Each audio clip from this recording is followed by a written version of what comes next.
अस्सलाम वालेकुम, welcome to my channel.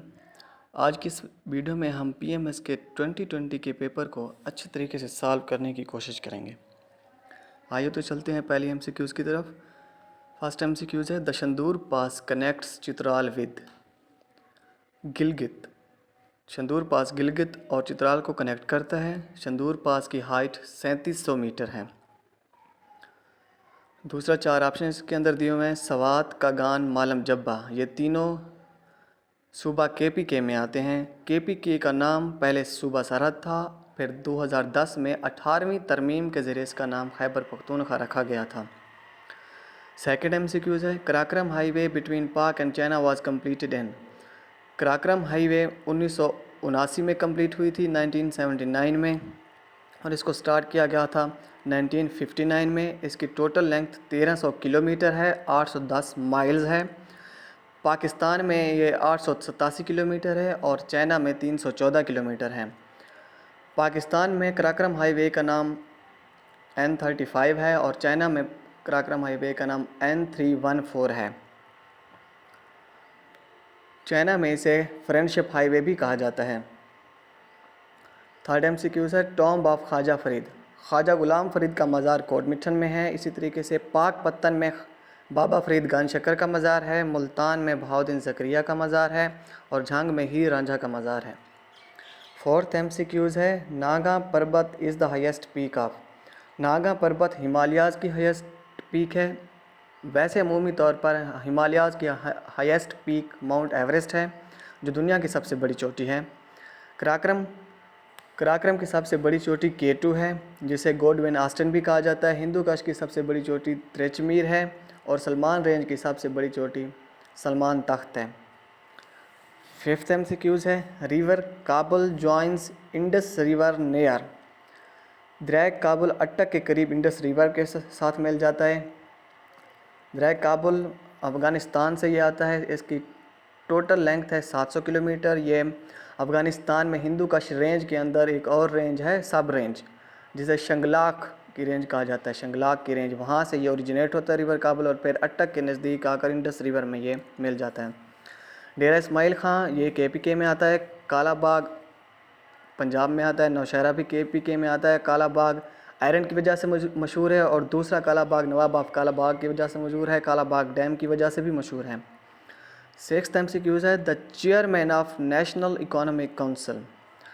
National economic council का चेयरमैन मौजूदा प्राइम मिनिस्टर होता है। जैसे अभी प्राइम मिनिस्टर इमरान खान है, फाइनेंस मिनिस्टर शौकत तरीन है और प्रेसिडेंट आरिफ अलवी साहब हैं। सेवंथ एमसीक्यूज़ है, who was the first Muslim governor of Punjab. अब नोट करें, first Muslim governor of Punjab वो सरदार अब्दुल रब निश्तर है। अमूमी तौर पर फर्स्ट गवर्नर ऑफ पंजाब वो फ्रांसिस मोदी थे। मुस्लिम सरदार अब्दुल रब निश्तर थे। इसी तरीके से चारों ऑप्शन है। मुश्ताक गुरमानी, जो मुश्ताक गुरमानी थे ये वेस्ट पाकिस्तान के पहले गवर्नर थे। मुश्ताक गुरमानी वेस्ट पाकिस्तान के पहले गवर्नर थे। फ़िरोज़ खान नून पाकिस्तान के 7वें प्राइम मिनिस्टर रह चुके हैं। फ़िरोज़ खान नून के ही दौर में गवादर हमने न पाकिस्तान ने ओमान से गवादर लिया था फ़िरोज़ खान नून के दौर में। इसी तरीके से इफ्तिखार हुसैन महमूद पंजाब के पहले CM थे, चीफ़ मिनिस्टर थे। अब जो पंजाब के चीफ़ मिनिस्टर हैं वो सरदार उस्मान बुज़दार हैं, और अब जो पंजाब का गवर्नर है वो मोहम्मद सरवर हैं। एट्थ एमसीक्यूज़ है, objective resolution was presented in the constituent assembly. Objective resolution को उर्दू में करारदाद मकासद कहा जाता है। ये आइन साज़ असम्बली में 7 मार्च 1949 को पेश की गई थी और 12 मार्च 1949 को इसको अडॉप्ट किया गया था। इसको पाकिस्तान के पहले प्राइम मिनिस्टर रियाकत अली खान ने पेश किया था। नाइन्थ एमसीक्यूज़ है, the only vice president of Pakistan. Pakistan की टोटल हिस्ट्री में जस्ट एक वाइस प्रेसिडेंट था, वो नूरुल अमीन थे, जो पाकिस्तान के 8th प्राइम मिनिस्टर भी रह चुके हैं, और इनके बाद 9th prime minister Zulfikar Ali Bhutto आए थे। 10th एमसीक्यूज़ है, what is the minimum age of senator under 1973 constitution.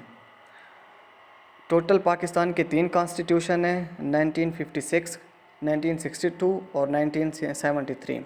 1956 का कॉन्स्टिट्यूशन 23 मार्च को लागू किया गया था। 1962 का कॉन्स्टिट्यूशन 8 जून को लागू किया गया था और 1973 का कॉन्स्टिट्यूशन 14 अगस्त को लागू किया गया था।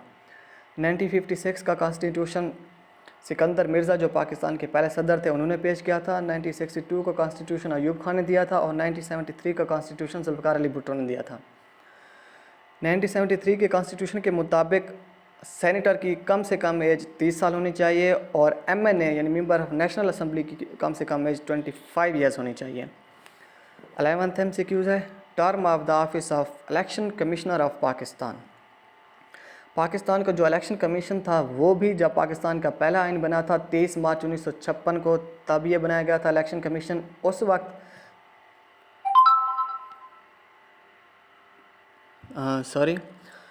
23 मार्च 1956 को बनाया गया था। उस वक्त पाकिस्तान का जो प्रेसिडेंट था वो सिकंदर मिर्ज़ा थे और उस वक्त जो इलेक्शन कमिश्नर थे पाकिस्तान के वो थे FM खान। अब जो इलेक्शन कमिश्नर हैं वो हैं Sikandar Sultan Raja.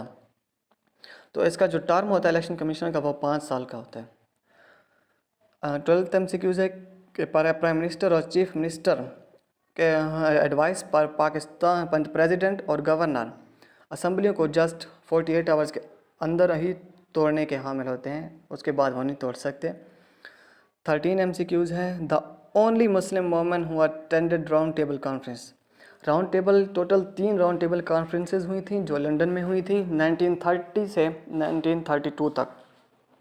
First round table conference में क़ायद आज़म ने ज्वाइन किया था और सेकंड में भी क़ायद आज़म ने ज्वाइन किया था। थर्ड में अल्लामा इकबाल ने ज्वाइन किया था, क़ायद आज़म नहीं थे। सेकंड में भी अल्लामा इकबाल ने ज्वाइन किया था, यानी कि जस्ट सेकंड में अल्लामा इकबाल और क़ायद आज़म दोनों ने शिरकत की थी। और जो वोमेन थी वो बेगम जहान आरा शाहनवाज़ थी। ये तीनों राउंड टेबल कॉन्फ्रेंसेस लंदन में हुई थी। 14 MCQs है, the British sold the Kashmir to Gulab Singh Dogra under the treaty of. बरतानिया ने उस वक्त के महाराजा गुलाब सिंह को कश्मीर भेज दिया था 1846 में। उस ट्रीटी को ट्रीटी ऑफ अमृतसर कहा जाता है। और उसके बाद है instrument of accession. Instrument of accession यही है कि जो हरी सिंह था, हरी सिंह ने ये फ़ैसला किया था कि वो पाकिस्तान के साथ नहीं बल्कि जब पाकिस्तान और इंडिया आज़ाद हुए तो हरी सिंह ने ये फ़ैसला किया था कि वो इंडिया के साथ कश्मीर को जो है ना वो देना चाहता है, इंडिया के साथ होना चाहता है। तो इससे कहा जाता है इंस्ट्रूमेंट ऑफ एक्सेशन।